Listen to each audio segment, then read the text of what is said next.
بسم الله الرحمن الرحيم الحمد لله وصلى اللهم على سيدنا محمد وعلى آله وصحبه ومن والاه. Salam alaykum wa rahmatullah. Dieu dit dans le Saint-Coran Fafahimnaha Sulaiman. Fafahimnaha Sulaiman. Une des particularités et des qualités de notre prophète Sulaiman alayhi salam, c'est qu'il avait une intelligence hors pair qui lui permettait d'analyser et de comprendre les choses pour pouvoir justement apporter les bonnes réponses et les solutions aux problèmes. Et il est demandé aux musulmans d'être intelligents, d'être sages. Car notre religion, c'est la religion de la raison, de la connaissance et du savoir. D'ailleurs, Dieu, sans arrêt dans le Coran, nous dit « Afala ta'aqilun » n'allez-vous pas raisonner. Il nous demande, pour croire en lui, pour être bien guidé, de quoi? De faire marcher notre cerveau. Pourquoi? Pour éviter de tomber dans l'égarement manifeste, qui est le mimétisme. C'est-à-dire récupérer l'héritage de nos parents, par exemple, qui contient des choses véridiques et d'autres moins, et de le prendre pour un argent comptant et de le suivre. L'islam nous dit de tamiser ce que l'on voit, ce que l'on entend, ce dont nous héritons, pour garder ce qui est vrai, ce qui est utile et ce qui est bon. Le reste, on le met à quoi? On le met de côté. C'est ce qui nous permet d'avancer et d'évoluer. Ainsi, notre prophète alayhi salatu wassalam dit dans un hadith authentique, rapporté par Abu Daoud, aussi Tirmidhi, l'imam Ahmed, Rubba hamili fiqhin laysa bifaqih. Rubba hamili fiqhin laysa bifaqih. C'est-à-dire, il y a des gens qui ont des connaissances, mais ça ne fait pas d'eux des savants. C'est pas parce que tu as appris des choses, tu les as retenues et tu les récites sans erreur, que ça fait de toi quelqu'un de savant, c'est-à-dire quelqu'un qui a compris, qui a cette faculté, de capacité d'analyser cet héritage que tu as, intellectuel. Pourquoi? Pour en tirer l'essentiel qui va être utile. Une autre version du hadith dit Rubba hamili fiqhin ila man huwa afqahu minhu. C'est-à-dire, tu as des connaissances, mais tu n'as pas les outils pour pouvoir justement les analyser. Et tu vas rencontrer quelqu'un qui, lui, n'a pas autant de savoir que toi, mais il a la faculté intellectuelle, l'intelligence, la perspicacité pour pouvoir analyser justement. En fait, c'est comme celui qui a des matériaux. Il va dans une grande surface, le Merlin par exemple, le Brico Dépôt, il achète les matériaux, mais il n'est pas maçon, il n'est pas artisan, il ne sait pas construire. Je ne vous dis pas les dégâts si jamais il se met à faire sa maison tout seul. C'est une catastrophe. Les matériaux sont là, mais il faut les différents corps de métier pour pouvoir donner un résultat efficace qui est une maison en bonne et due forme. Vous avez compris? C'est pas parce que tu connais que tu sais. C'est pas parce que tu récites par cœur que tu as la possibilité d'analyser. C'est pour cela, Abdurrahman ibn Mahdi, un grand savant du hadith, dit, c'est rapporté par le Qadi Iyad et Ibn Asakir, il dit que Sufyan al-Thawri, qui fait partie des tabi'in, est un savant dans le hadith, mais pas dans la sunna. C'est-à-dire, c'est quelqu'un qui a mémorisé énormément de paroles du prophète alayhi salatu wassalam et des compagnons et qui les transmet de manière efficace. D'ailleurs, il est considéré comme Amir al-Mu'minin fil hadith, le plus haut degré de savoir et de connaissance dans la transmission du texte. Sufyan al-Thawri est expert dans quoi? Dans le hadith, c'est-à-dire il l'a retenu, il l'a transmis, mais il n'est pas expert dans l'analyse. Il n'est pas faqih.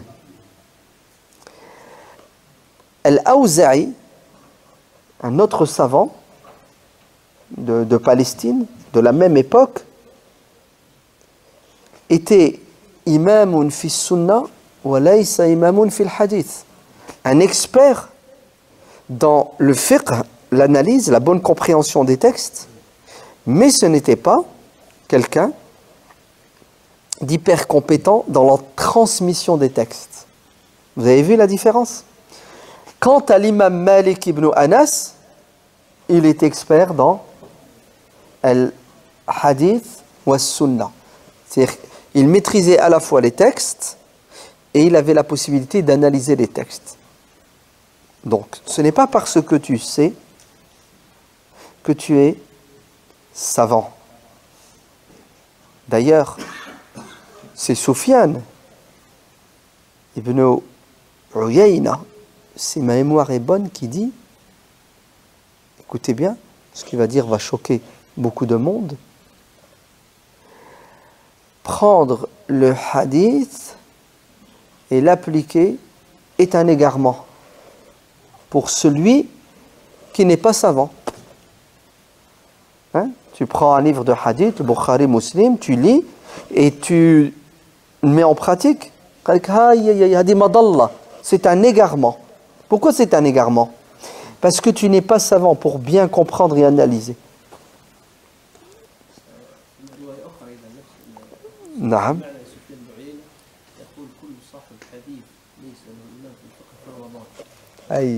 Une autre version de cette parole, toute personne qui a mémorisé des textes de la sunna et qui n'est pas expert, hein, qui n'a pas les outils, c'est pas un artisan pour analyser les textes, et quelqu'un d'égaré et qui va égarer.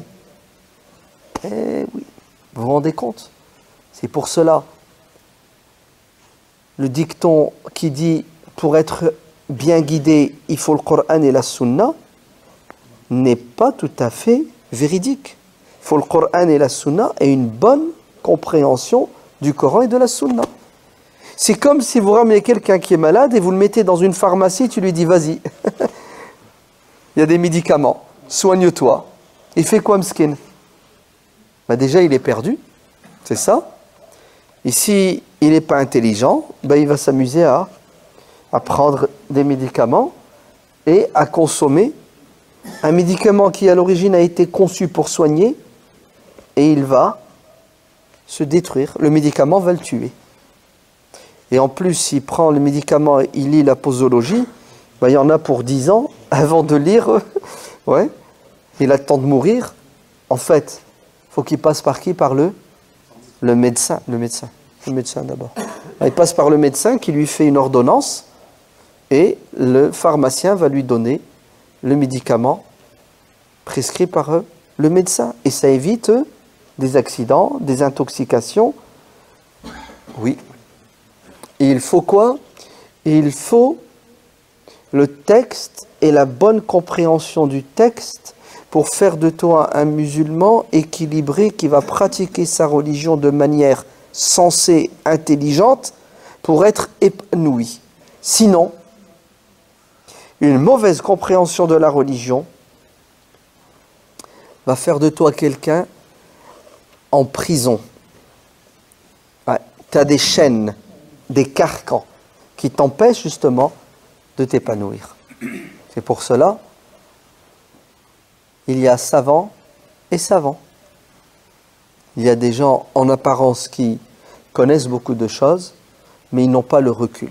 Prenons l'imam Malik, radiyallahu anhu. L'imam Malik était extraordinaire. On lui a fait parfois des reproches. On lui a dit, ya imam, Abu Yusuf, al-Qadi Abu Yusuf, l'élève de l'imam Abu Hanifa.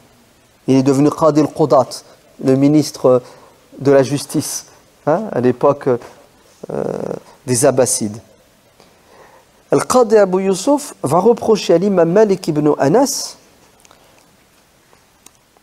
son opinion sur l'adhan, car l'imam Malik ibn Anas est pour l'adhan qui contient le tarji', c'est-à-dire dire presque à voix basse, en chuchotant, la shahada, et ensuite faire l'adhan à haute voix.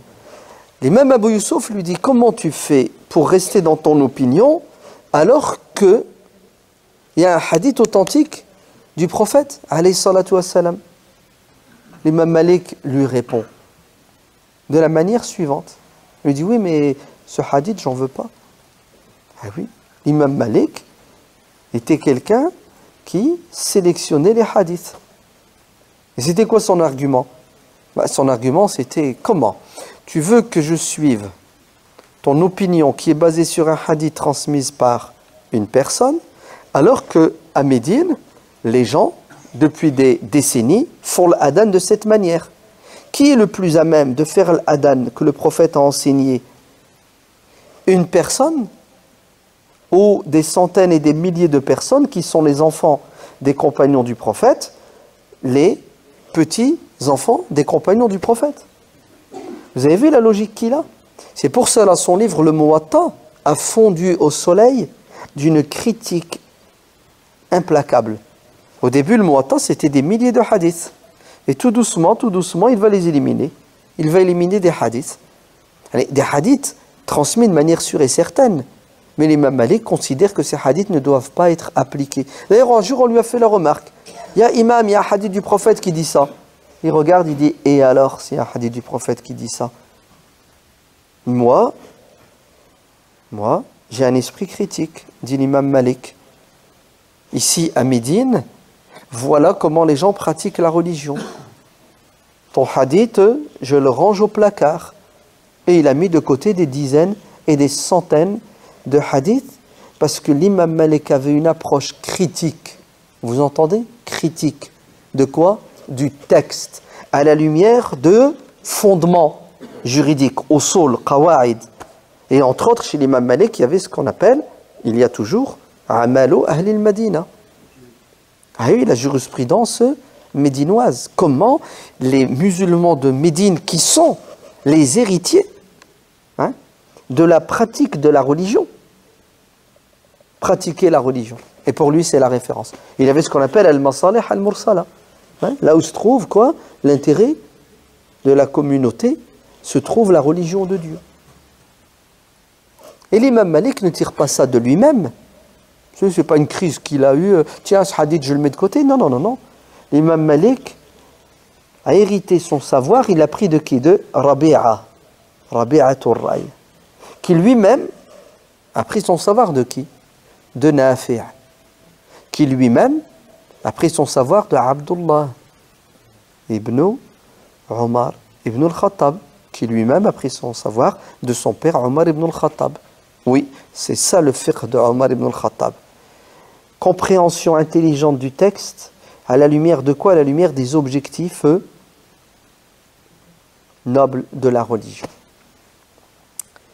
C'est pour cela, le mot sunna, il ne faut pas le sortir à toutes les sauces. Parce que parfois, vous lui donnez un sens qu'il n'a pas et qu'il n'a jamais eu. Et on va citer un hadith qui est dans le Sahih de l'imam Muslim, le hadith de Tufayl ibn Amr, qui est venu questionner Abdullah ibn Abbas, radiallahu anhu, Hibrul Umma, le savant de la communauté par excellence. Tufayl lui dit, Abdullah ibn Abbas, yaz'umu qawmuka, ton peuple, c'est-à-dire les Qurayshites, les Mécois, prétendent que, ils disent que le prophète, sallallahu alayhi wa sallam, quand il a fait le tawaf, en l'année 7 de l'Hégire, quand il a fait la Umrah, en l'année 7 de l'Hégire, il a accéléré le pas. Raml, ça s'appelle. C'est-à-dire qu'il a fait le tawaf en trottinant. Ton peuple, les témoins, les Mécois disent que le prophète, il a fait le tawaf en accélérant le pas et que c'est une sunna. Le prophète l'a fait, donc c'est une... C'est ça? Le prophète, quand il fait quelque chose, on dit c'est une sunna. Oui? Donc, écoutez bien, Tufayl dit, Abdullah ibn Abbas, les Mécois disent, sont témoins, que le prophète a fait le tawaf en accélérant le pas et que c'est une sunna. Abdullah lui dit, sadaqu wa kadhabu. Sadaqu wa kadhabu. Et ils ont dit vrai et ce sont des menteurs. C'est vrai et c'est faux. Tufayl dit, je comprends pas. Ça veut dire quoi? C'est vrai et c'est faux. Il lui dit, c'est vrai que le prophète a fait le tawaf en accélérant le pas. Parce que, quand il a signé la trêve de l'Hudaybiyah, ses ennemis lui ont autorisé de revenir l'année suivante pour faire la Umrah sous certaines conditions. Parmi les conditions, c'est qu'il allait venir à la Mecque sans armes de guerre, faire les rites du pèlerinage pendant 3 jours, les Mecquois se retirent et ensuite ils quittent. Ainsi le prophète, alayhi salatu wassalam, il a dit aux pèlerins qui étaient avec lui, quand on va arriver à la Mecque, vous savez ce qu'on va faire? On va faire le tawaf en se dénudant l'épaule et en accélérant le pas pour envoyer un message subliminal à nos ennemis afin qu'ils sachent qu'on est en pleine forme et que si jamais ils veulent la bagarre, ils sont les bienvenus, on ne se laissera pas faire. On n'est pas des mauviettes. Donc, c'est vrai que le prophète a fait le tawaf comme ça. Mais c'est faux de dire que c'est une sunna. C'est faux, kadabo. Il ment, c'est pas une sunna. Ajib. Qu'est-ce que ça veut dire? C'est pas une sunna. Ça veut dire, ce n'est pas parce que le prophète l'a fait qu'il nous est demandé de le faire. Parce que le prophète l'a fait pour une bonne raison. Et la raison n'existe plus aujourd'hui. Et la sunna a plusieurs sens. Si vous prétendez que sunna veut dire celui qui le fait, il est récompensé. La sunna veut dire le prophète l'a fait et il nous est demandé de le faire pour prendre comme exemple le prophète. Vous vous trompez, dit Abdullah ibn Abbas. Ce que le prophète a fait à la Mecque, quand il a fait la Umrah, ce n'est pas une sunna. Voilà. Donc tu fais ta Umrah et tu n'as pas besoin de courir autour de la Kaaba. Bien que le prophète l'ait fait. Mais faites la distinction entre les gestes du prophète, car ils n'ont pas tous le même statut. Parfois le prophète fait des choses en tant que prophète qui transmet la religion et il nous demande de le suivre. Et il nous dit si vous faites, vous aurez la récompense. Et parfois il fait des choses en tant qu'être humain. Et il ne nous est pas demandé de copier parce que le prophète, c'est quelqu'un qui est né dans un milieu, dans une époque, avec une culture. C'est un être humain avec des goûts, des couleurs, des envies, Ainsi, il est exemple et modèle recommandé de suivre, ou obligatoire, ça dépend, dans un domaine particulier qui s'appelle le domaine religieux. Mais dans la dunya, il y a matière à discuter et à analyser les faits et les gestes du prophète alayhi salatu wassalam, à la lumière de quoi? À la lumière des piliers, des fondements de la religion. Tufayl continue. Il lui dit Yaz'umu qawmuka anna, ton peuple, les Mecquois, qui étaient témoins quand le prophète il a fait la Umrah, dit que le prophète alayhi salatu wassalam, il a fait le sa'i, donc entre le Safa et le Marwa, du haut de sa chamelle, rakiban. Ouais. Wa annahu sunnah, et que c'est une sunnah. Abdullah ibn Abbas lui dit sadaqu wa kazabu. Ils ont dit vrai et ils ont tort. C'est vrai et c'est faux. Toutefois, il lui dit je comprends pas. Ça veut dire quoi sadaqu wa kazabu? Effectivement, lui dit Abdullah ibn Abbas, le prophète a fait le sa'i du haut de sa chamelle parce que, donc là, il donne une explication, une raison. Parce que il y avait beaucoup de monde. Et les gens étaient autour de lui et on ne le voyait pas.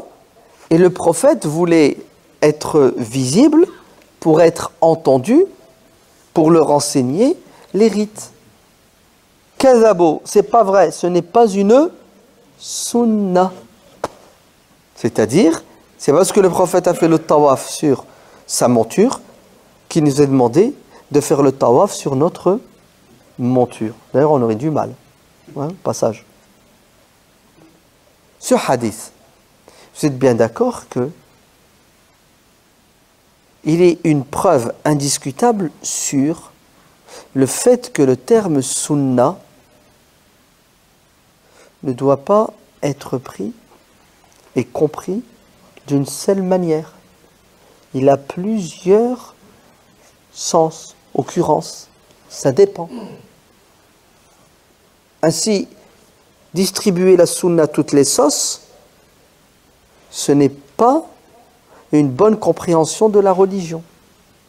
Parce que vous allez restreindre le champ de l'autorisé, du mubah.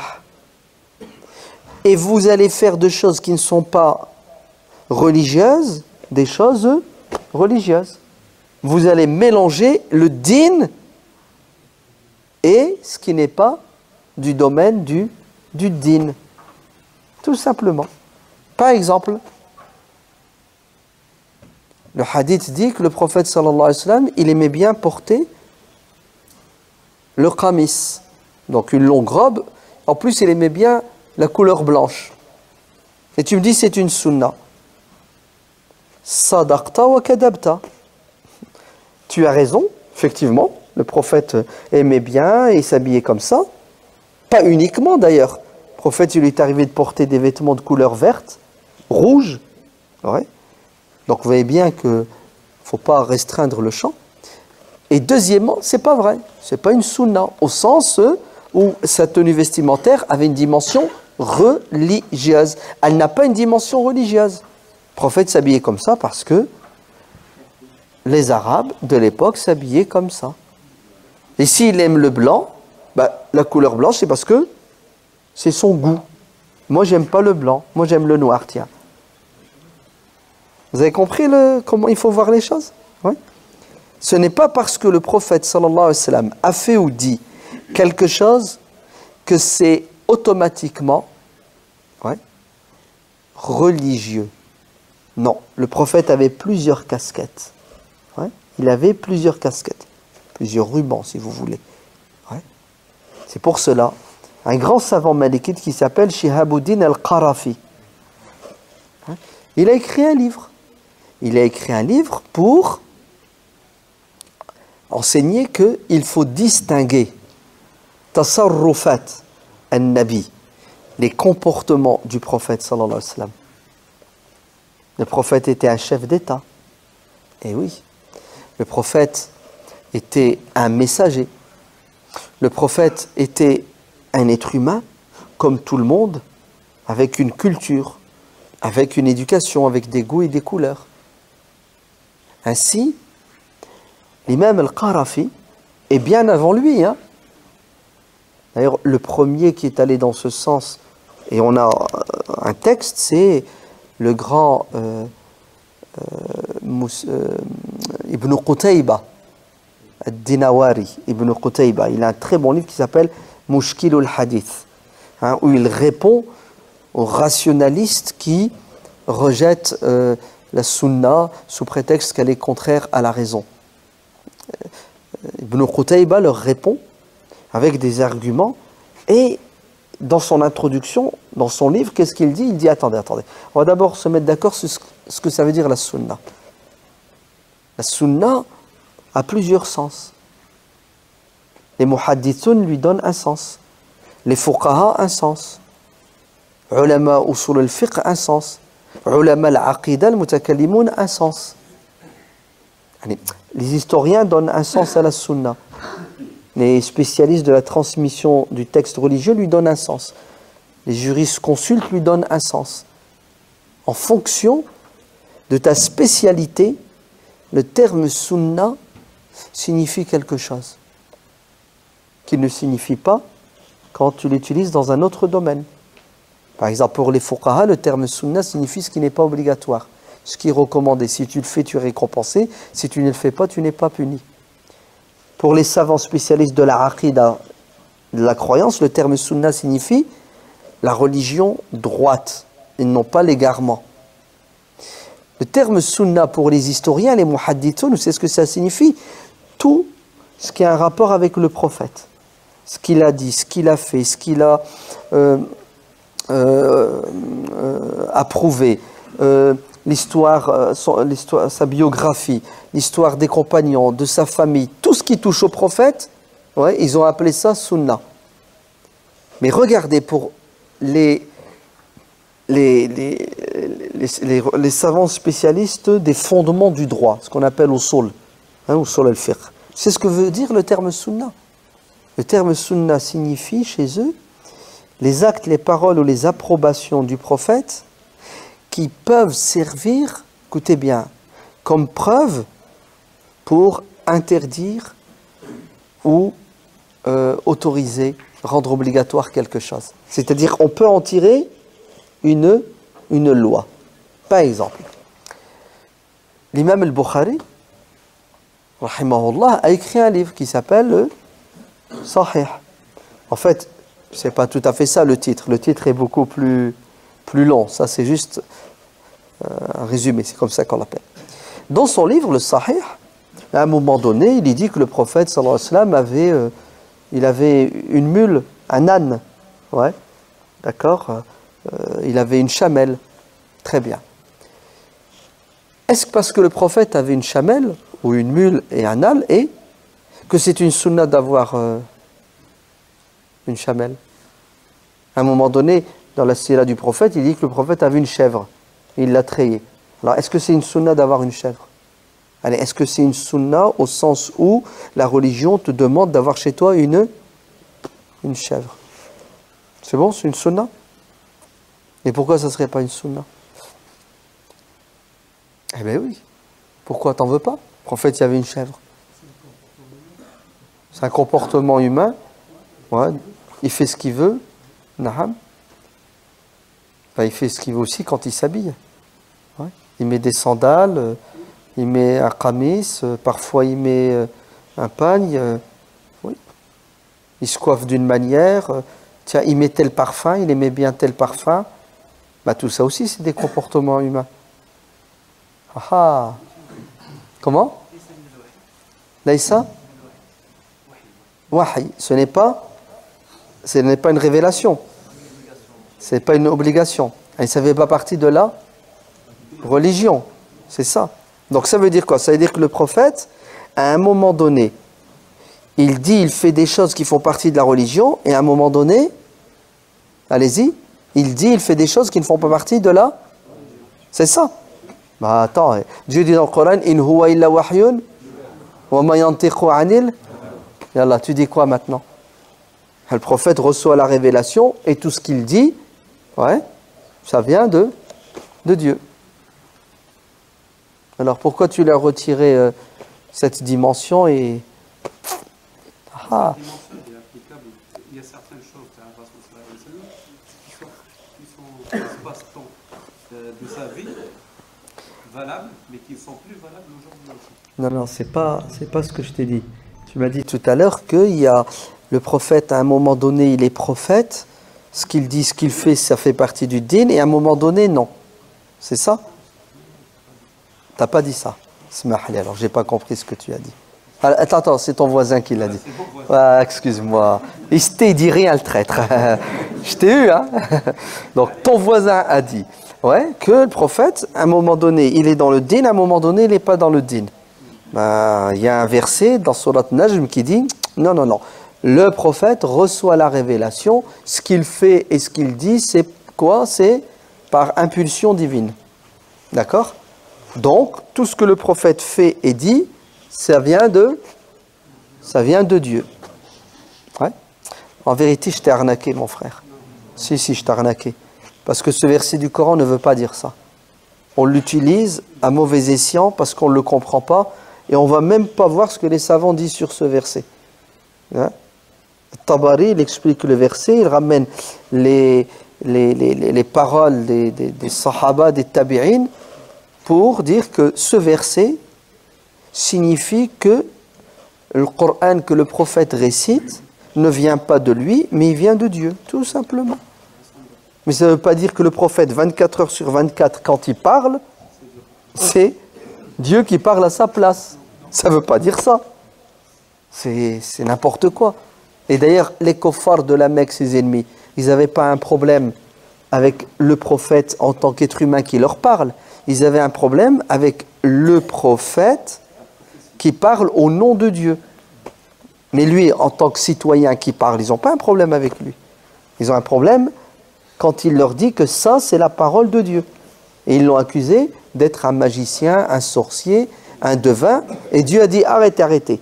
Vous savez, ces paroles qu'il impute à Dieu, elles sont réellement une révélation.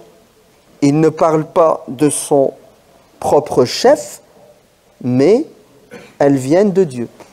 Donc le prophète sallallahu alayhi wa sallam est un messager qui nous a transmis une religion, le din, et nous devons le prendre comme modèle et exemple, mais il est aussi un être humain, d'accord? Et il a fait de l'ijtihad, c'est-à-dire il a fait un effort intellectuel pour comprendre, pour mettre en pratique la religion, et nos savants ont fait la différence entre ces faits et gestes qui sont du domaine du din, ces faits et gestes qui ne sont pas du domaine du din. Vous avez compris? C'est pour ça, il ne faut pas mettre sunna à toutes les sauces. Sinon, on n'a pas fini. Ouais. Comme le frère, tu veux manger avec une fourchette, non, la sunna, c'est de manger avec 3 doigts. C'est ça? Je lui dis stop. C'est vrai que le prophète, il mangeait avec ses doigts. Mais ce n'est pas parce que le prophète a mangé avec ses doigts que ça fait partie de la religion. Ouais. Bah, la preuve, le prophète, il aimait certains aliments et pas d'autres. On fait quoi alors? On va s'arrêter, c'est la prière de l'Aïcha. Que Dieu vous bénisse et que Dieu nous donne l'intelligence pour bien comprendre la religion. Parce que si tu comprends mal la religion peut devenir une prison. C'est-à-dire te priver de liberté et te priver de vivre sur terre de manière épanouie.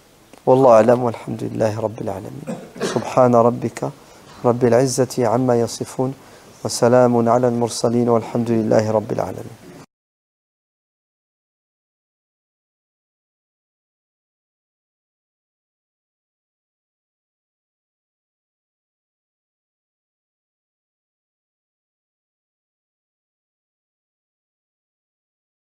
Alhamdulillah, wassalatu wassalamu ala rasulillah wa ala alihi wa sahbihi wa man wala.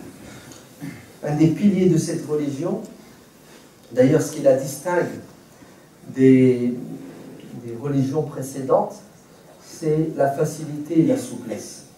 Dieu tient compte de notre faiblesse, parce que c'est lui qui nous a créés.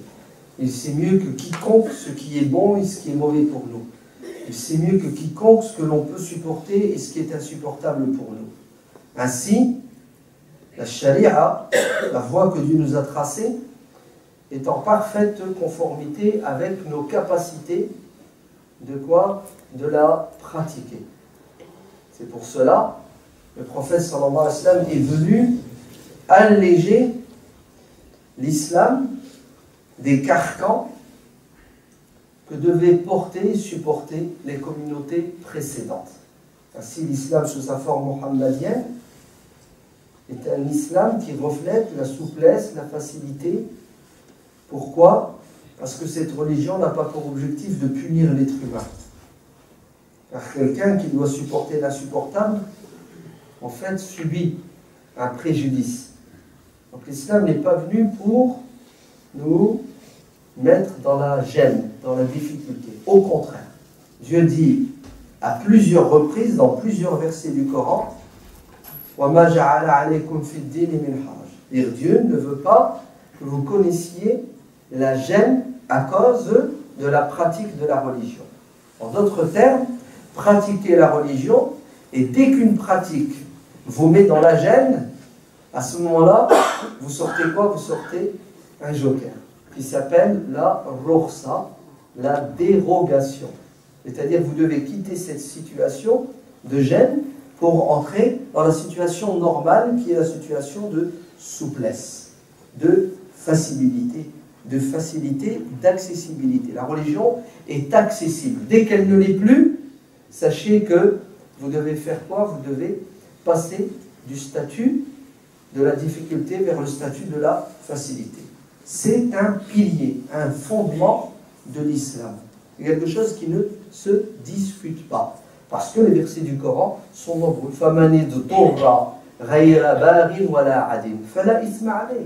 Celui qui n'a pas le choix, celui qui est dans la difficulté, alors, il peut quoi?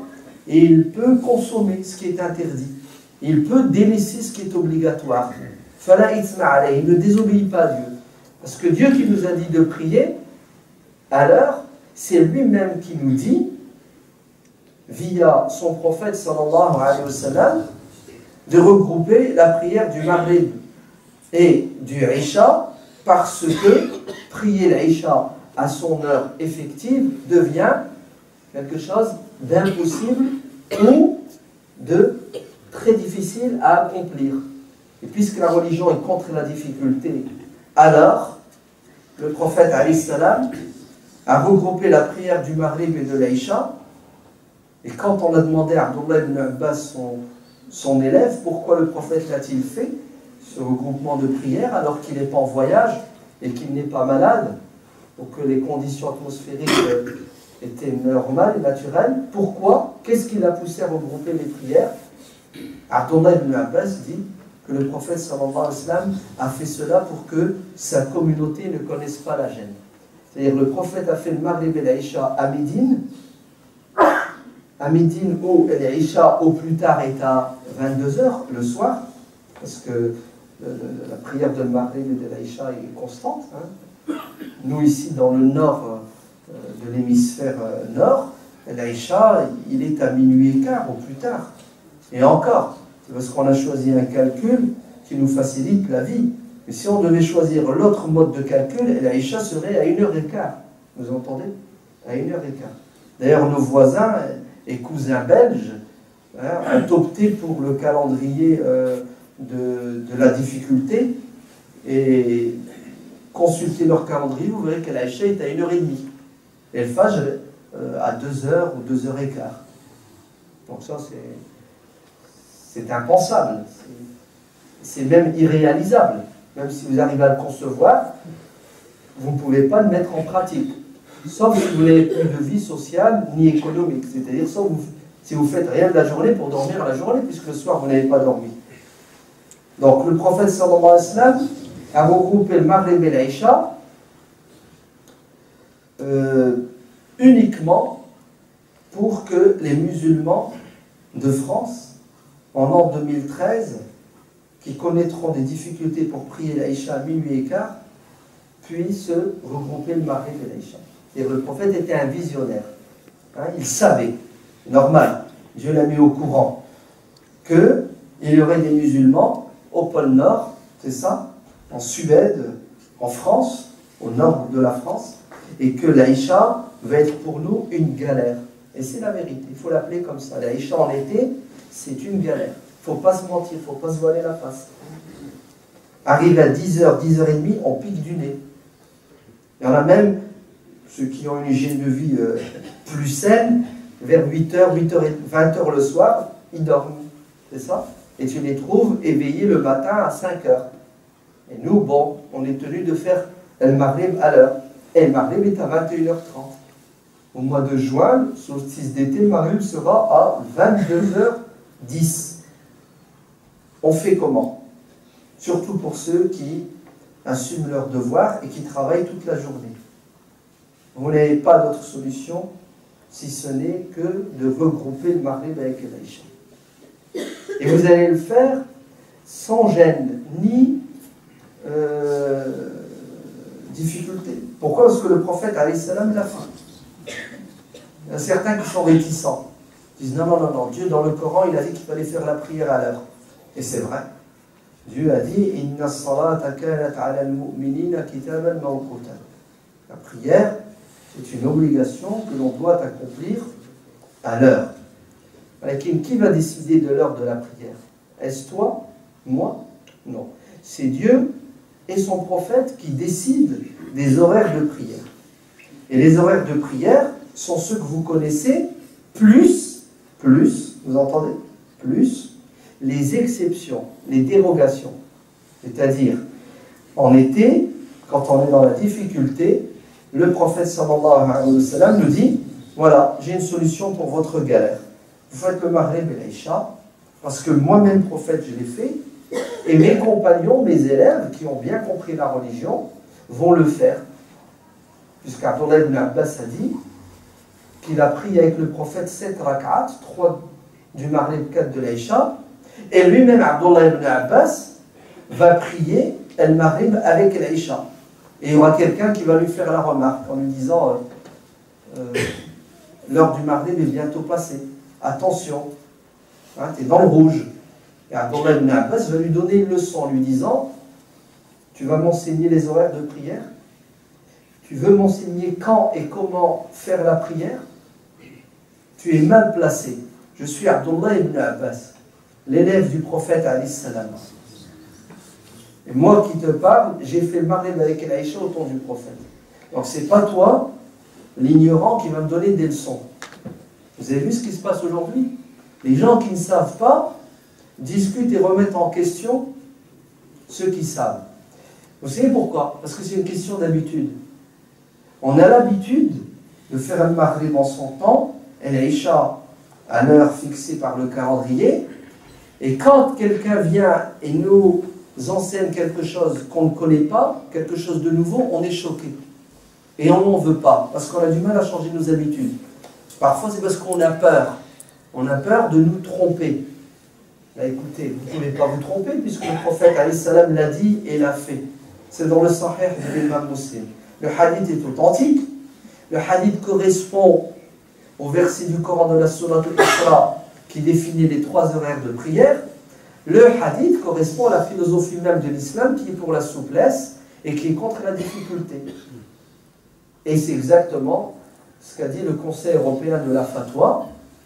Pour les musulmans qui vivent dans le nord de l'Europe, même pas, c'est faux.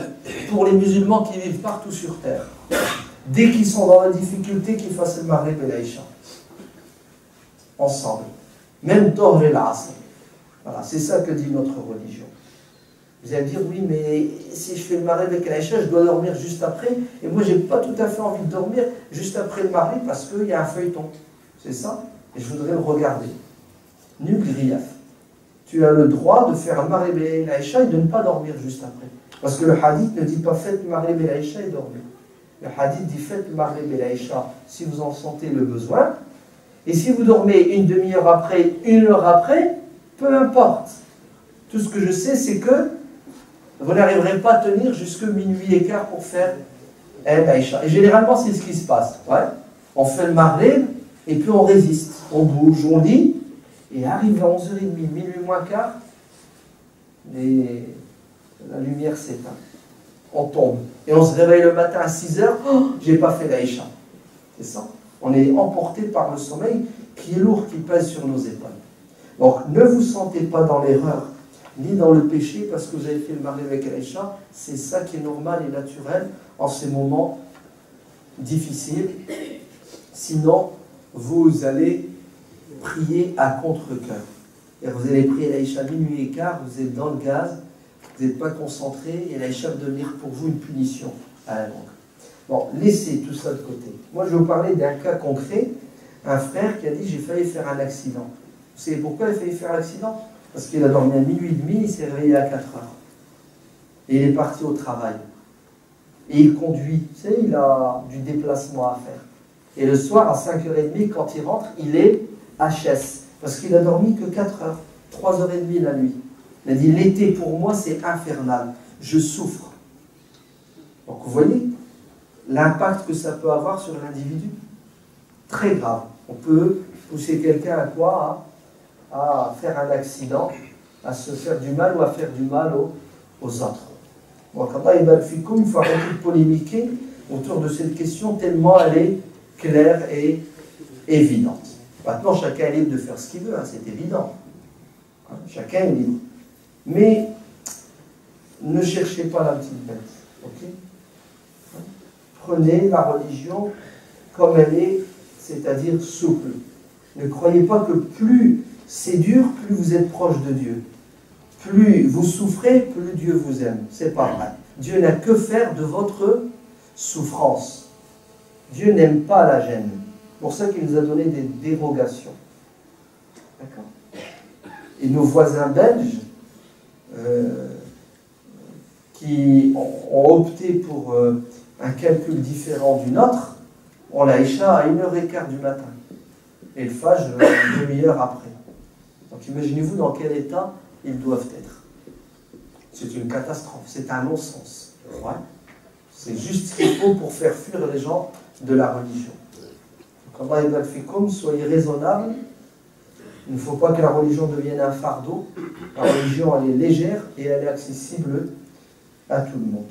اللهم افتح علينا فتوح العارفين اللهم ارحم والدينا كما ربونا صغارا اللهم انبت اولادنا نباتا حسنا اللهم اعز الاسلام بنا واعز بالاسلام اللهم بارك في ارزاقهم اللهم تقبل صدقاتهم اللهم احفظهم في دينهم وفي دنياهم اللهم بارك في صحتهم وفي عقولهم وفي ايمانهم اللهم تقبل منا وخذ بايدينا اللهم لا تكلنا إلى أنفسنا طرفة عين اللهم انصر إخواننا المجاهدين في فلسطين وفي سوريا ومصر وفي كل مكان اللهم اجعلنا من الذين يعملون بما يقولون ويخلصون عندما يعملون ربنا آتنا في الدنيا حسنة وفي الآخرة حسنة وقنا عذاب النار سبحان ربك رب العزة عما يصفون وسلام على المرسلين والحمد لله رب العالمين.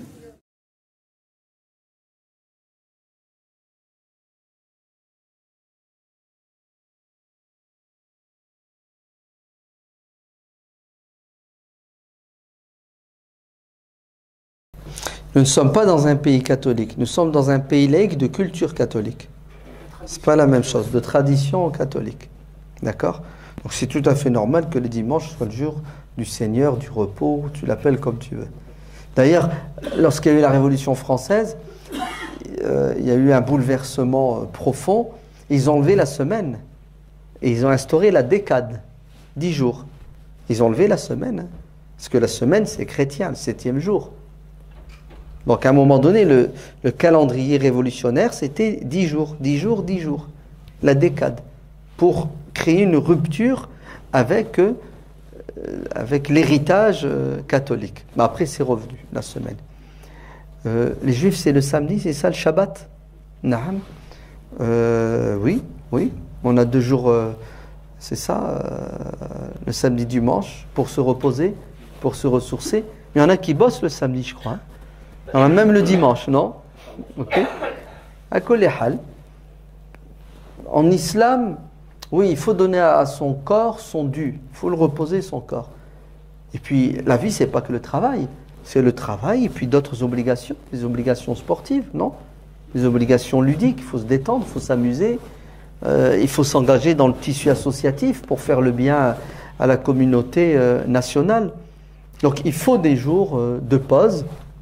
J'irai même plus loin. Il faudrait qu'on évolue dans notre société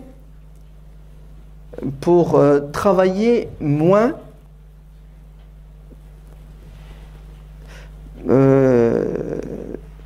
c'est-à-dire, par exemple, travailler de 6 heures du matin à midi. Comme ça, on a le reste de la journée. Pourquoi?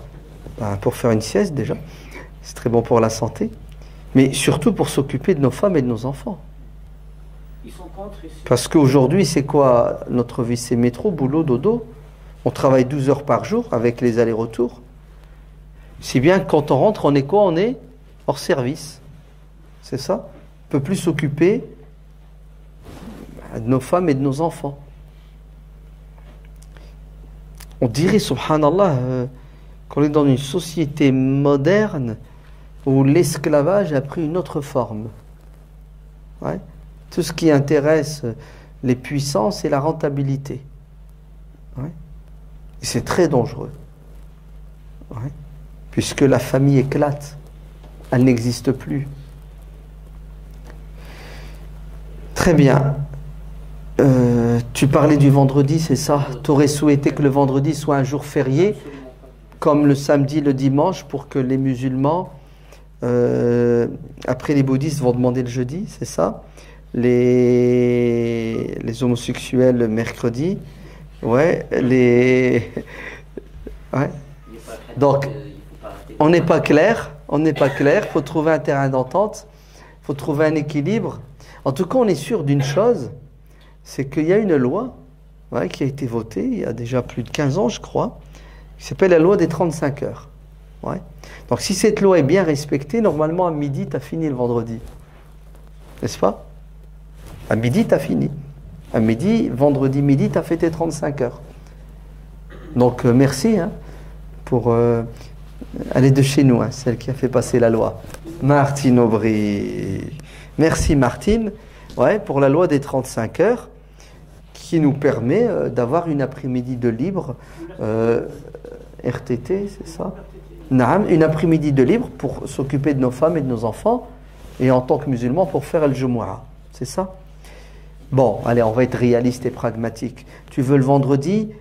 C'est une question politico-politicienne, c'est tout. Vas-y. Tu n'as qu'à créer un mouvement de revendication pour le vendredi saint.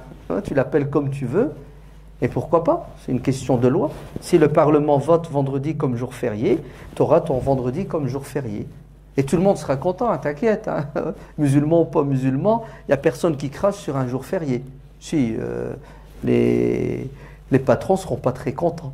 Parce que, bon, ils vont devoir payer. Mais bon, ce sont des revendications, moi je ne suis pas contre. Maintenant, est-ce que tu es capable? Est-ce que nous sommes capables? Est-ce qu'on va se donner les moyens? Point d'interrogation, je ne sais pas. Bon, alors concrètement, ça donne quoi maintenant? Tu veux faire le Jumu'ah le vendredi alors que tu travailles? Très bien. La solution, c'est de demander aux mosquées d'adapter les horaires du vendredi au public, tout simplement. Donc de faire le Jumu'ah, je ne sais pas, par exemple de 12h30 à 13h. N'importe quoi, de 12h30 à 12h45, un quart d'heure. Entre les midis, on a une pause. Je ne sais pas, par exemple, dans votre ville, vous avez 2 mosquées, 3 mosquées. Vous répartissez le Jumu'ah. L'heure d'hiver et l'heure d'été. Toute l'année, toute l'année. Non, le Jumu'ah, dans le madhab de l'imam Ahmad, on va devenir hanbalite maintenant. Elle peut être faite et accomplie avant Zohr. Et à midi, à 10h du matin, tu peux faire le Jumu'ah. Parce qu'on a un hadith dans le Sahih de l'imam Muslim où le prophète a fait le Jumu'ah avant le Zawal, avant midi. Avant l'heure de Zohr. Donc le Jumu'ah a un statut spécial, c'est pas Zohr le Jumu'ah. Zohr c'est 4 rak'at. Le Jumu'ah c'est 2 rak'at à voix haute avec une khutbah. Le Jumu'ah ressemble à la prière de l'Aïd. Pour certains, dès le lever du soleil, tu peux faire le Jumu'ah. À 8h du matin, 9h, à 10h du matin, tu peux faire le Jumu'ah. Et chez les Malikites, tu peux même la faire jusqu'avant le Maghrib. Tu fais le Jumu'ah, après tu fais l'Asr et tu fais le Maghrib. Donc on a, alhamdoulilah, assez de quoi? Assez d'amplitude horaire pour pouvoir faire des Jumu'ah dans une même ville pour s'adapter aux emplois du temps des fidèles musulmans. Mais faire une Jumu'ah fixe toujours à 14h et on s'en fiche des gens, ça n'a pas de sens. On regarde, la majorité, c'est quoi? La majorité, on veut que le Jumu'ah soit à 12h30, le temps de venir, de prier, de repartir au travail. On fera le Jumu'ah de 12h30, elle doit durer combien de temps? 10 minutes. 10 minutes. Bismillah, alhamdulillah. 2-3 messages clairs, nets et précis. Qul huwallahu wal asri, salamu alaykum. Affaire classée. Voilà. Donc c'est à nous d'adapter les horaires de prière en fonction de quoi? En fonction des impératifs socio-économiques. C'est bon? Écoute. Ils le font certaines mosquées, parce que oui. La mosquée de Massy, sur toute l'année, elle est fixée 13h30. Sur toute l'année. Oui. Que ce soit l'hiver, que ce soit l'été, toujours. Non. Donc les gens ils s'adaptent à ça. Fixons l'horaire qui nous arrange. Là, on est souple et malléable. Ce qui nous intéresse, c'est faciliter la pratique de la religion aux gens. C'est pas à l'imam de mener la danse. Mais c'est aux gens de dire à l'imam, on veut ça, et l'imam, il se plie. Parce que lui, l'imam, il est cool. Je veux dire, il n'y a pas d'impératif. Naam.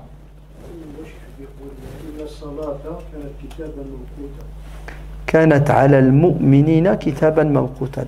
La prière est une obligation qui incombe aux croyants à l'heure. C'est ça. C'est exactement ce que je viens de dire. C'est-à-dire le Jumu'ah, waqt le Jumu'ah, dans le... Je répète. Al-Jumu'ah dans le madhab de l'imam Ahmed ibn Hanbal. Fahmtni? Jumu'ah dans le madhab de l'imam Ahmed ibn Hanbal. Et d'autres savants. Hein. C'est, et ça peut être avant Zawal, avant le zénith, avant Zohr. Parce que le hadith de Jabir ibn Abdillah, dans le Sahih de l'imam Muslim, le prophète, sallallahu alayhi wa sallam, salla al-Jumu'ah qabla al-Zawal. Voilà, dalil. Tu l'as jamais entendu, c'est la première fois que tu l'entends, alhamdulillah. Wa qul rabbi zidni ilman. Donc on peut faire le Jumu'ah à 11h du matin sans problème. Et on a le droit de mélanger les écoles. Avec plaisir. Ça s'appelle al-talfiq. Ouais. Pourquoi? Parce que... On va prendre une chose où notre intérêt personnel, par exemple, oui. l'imam Ahmed ou l'imam Malik. C'est ça. Exactement. Tu sais pourquoi? Parce que toutes les écoles, c'est l'islam. L'imam Ahmed ibn Hanbal, son madhab, c'est l'islam. Il est basé sur le Coran et la Sunna. C'est pas logique. Alors, je vais t'expliquer la logique. L'imam Malik, c'est l'islam, puisque l'imam Malik se base sur quoi? Sur le Coran et la Sunna. L'imam Shafi'i, sur le Coran et la Sunna. Maintenant, il y a de l'ikhtilaf, fil fahm, dans la compréhension du Coran et de la Sunna. Et tu sais qu'est-ce que ça donne comme résultat? Ar-rahmatu wa taysir. De la souplesse, de la facilité et de la miséricorde. Voilà. Donc, si dans tel madhab, al-Jumu'ah, avant le Zawal, elle n'est pas bonne, on va les voir à côté. Tiens, chez les Hanbalites, c'est bon. On va prendre cet avis. Pourquoi? Parce que fait al-khair al-maslaha. Et c'est un avis qui est fondé, mebni ala sah, un avis qui est faux. Ouais.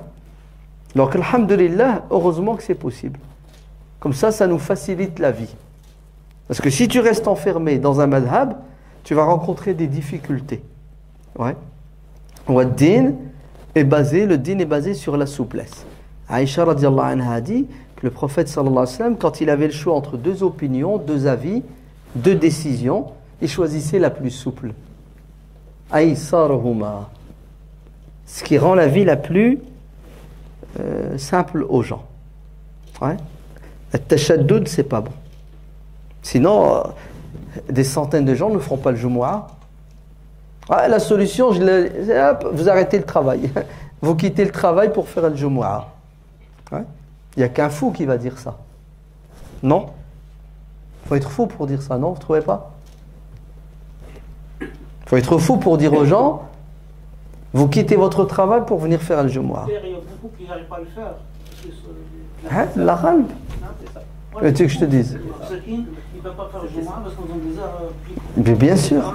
Il y a hadith, il ne faut pas rater les 3 Jumu'ahs, il ne faut pas les rater. Celui qui rate 3 Jumu'ahs sans raison, il flirte avec l'hypocrisie. Est-ce que le travail, c'est une raison pour... Ben encore heureux, mon frère. Parce que si tu ne manges pas, tu crèves. C'est pas le Jumu'ah que tu vas rater, hein. C'est les 5 prières si tu crèves. Ben oui. Si tu ne manges pas, si tu ne paies pas ton loyer, tu vas te retrouver dehors avec ta femme et tes enfants. Ouais. Oh non, le din avant... Avant quoi? Vas-y, dis-le. Vous avez compris le dilemme? Et comme si travailler pour manger, pour payer le loyer, c'était pas obligatoire. Vous avez compris le mouchkil? La prière est une fin en soi. Non. Prière, c'est un moyen. Manger, c'est obligatoire, sinon tu moutes. Tu meurs si tu ne manges pas. Abu Barzat al-Aslami, radiallahu anhu, c'est l'heure de la prière. Il a un problème, c'est qu'il a son cheval avec lui. Il a nulle part où l'attacher. Tu sais ce qu'il fait? Allahu Akbar, et il tient son cheval. Mais le cheval, il ne fait pas la prière, lui. Le khushu', il ne connaît pas. Hein. Le cheval, il n'y a qu'un envie, c'est quoi? Ben, c'est de bouger, de se sauver, aller chercher à manger. Ben, tu sais ce que fait Abu Barzat al-Aslami? As-Sahabi. Il prie, il tient le cheval, Et le cheval l'emmène un coup à droite, un coup en gauche. Et il prie. Et il bouge avec son cheval. Le Khawarij, le Harouriya, les tarés là, nos extrémistes, ils étaient là-bas en train de le regarder, en train de prier comme ça, en bougeant dans tous les sens. Ils ont commencé à dire du mal de lui. Mais il est fou, c'est quoi cette prière? C'est n'importe quoi. Quand il a terminé la prière, salam alaikum, alaikum salam, il tient toujours son cheval, il va vers eux. Et il leur dit, je vous ai entendu. Je ne suis pas sourd. Hein. Vous savez qui je suis? Je suis Abu Barzat al-Aslami, le compagnon du prophète sallallahu alayhi wa sallam. J'ai participé aux côtés du prophète à 8 batailles. Anna. J'ai accompagné le prophète dans 8 de ces batailles. Wallah, le prophète n'était pas comme vous. Il était quelqu'un de dur. C'était quelqu'un de... Si je lâche mon cheval, tu sais, Allahu Akbar, je suis concentré, je lâche mon cheval. La prière avant mon cheval. Je fais comment pour rentrer chez moi?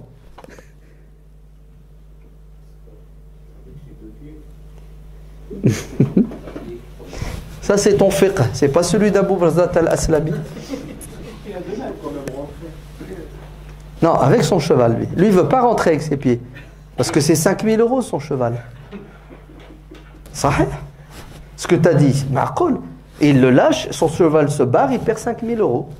Ah ben lui, qui est un sahabi qui connaît mieux le din que toi et moi, ben il a fait la prière en bougeant dans tous les sens avec son cheval pour pas lâcher 5000 €. Et il a dit au Khawarij, vous avez rien compris. C'est ça le din. Sahih al-Bukhari, Kitab al-Amalu fi Salah. Et il rapporte ce hadith de Abu Barzat al-Aslami. Nickel, tampon. هذا هو الفقه الصحيح. C'est ça la bonne compréhension de la religion. Hiram ibn Milhan, Allahu Akbar, il prie.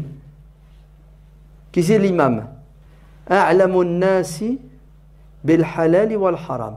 Celui qui connaît le plus le halal et le haram dans ma communauté. Mu'az ibn Jabal. Mu'az ibn Jabal, notre imam. Il ne va pas tenir compte des gens qui prient derrière lui, subh. C'est ce qu'il fait? Cool, tranquille. Bismillahirrahmanirrahim. Et une prière à rallonge. Hiram ibn Milhan qui prie derrière. Ça commence à travailler. Je vais rater mon train. Je vais arriver en retard au boulot. Le patron, il va me virer. C'est ce qu'il a fait, Hiram. Il a arrêté la prière. Il est sorti de la salat. Il est parti dans le coin. Allahu Akbar. Qul wallahu ahad. In'atinaka al-kawthar. 1 minute 30. Il est sorti, il a pris son chameau, il s'est barré travailler. Et il a laissé Mu'ad et tous les autres prier à la mosquée pendant une demi-heure, 45 minutes. Quand ils ont terminé la prière, ils l'ont tout de suite balancé. C'est ceux qui ont prié à côté. Ils l'ont balancé. Ils ont dit à Mu'ad, Hiram, il a quitté la prière pour aller au travail. C'est ce qu'il a dit, Mu'ad. Munafiq. Munafiq. Comment? Il laisse le din pour la dunya. Hiram, il a fait quoi? Il est parti au travail. Il a donné à boire à ses palmiers. Quand il a fini son boulot, il n'est pas rentré chez lui. Il est parti porter plainte au tribunal, chez le prophète sallallahu alayhi wa sallam. Et le destin a voulu qu'au même moment, Mu'ad ibn Jabal arrive à la mosquée pour se plaindre de ce compagnon hypocrite qui a laissé la prière pour aller au travail. Le prophète va écouter avec ses 2 oreilles. Hiram ibn Milhan, Mu'ad ibn Jabal. Qui a raison, qui a tort? Qui c'est qui a bien fait la prière? Qui c'est qui a perturbé les gens dans la prière? Le prophète se dirige vers Mu'ad. Il lui dit, Afattanun anta ya Mu'ad? 3 fois il lui a dit. C'est ce que ça veut dire, anta fattan ya Mu'ad? Tu perturbes les gens, ya Mu'ad. Ya Mu'ad, tu mets les gens dans une situation difficile. Ils doivent faire un choix entre la salat et le travail. Pourquoi est-ce qu'on met les gens dans cette situation alors qu'il n'y a pas de contradiction entre deux obligations? La prière est obligatoire, le travail est obligatoire.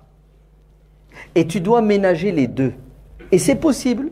Ya Mu'ad, quand tu pries, tu dois prier selon la personne qui est malade, selon la personne qui est âgée, selon la personne qui bosse d'al-haja.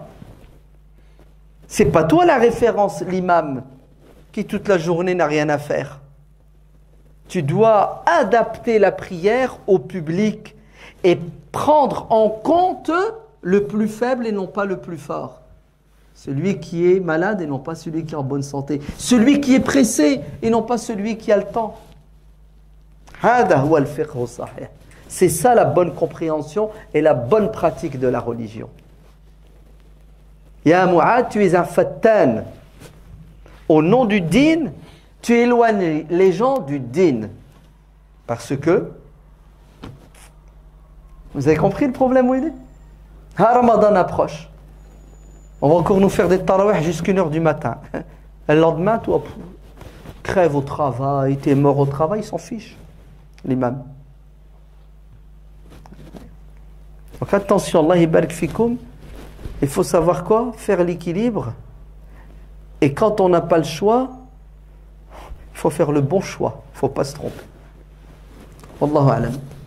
Que Dieu vous bénisse. On va s'arrêter ici. Au plaisir, Inch'Allah, de vous retrouver. Subhana rabbika rabbil izzati amma yasifun. Wassalamun ala al-mursalin walhamdulillahi rabbil alamin.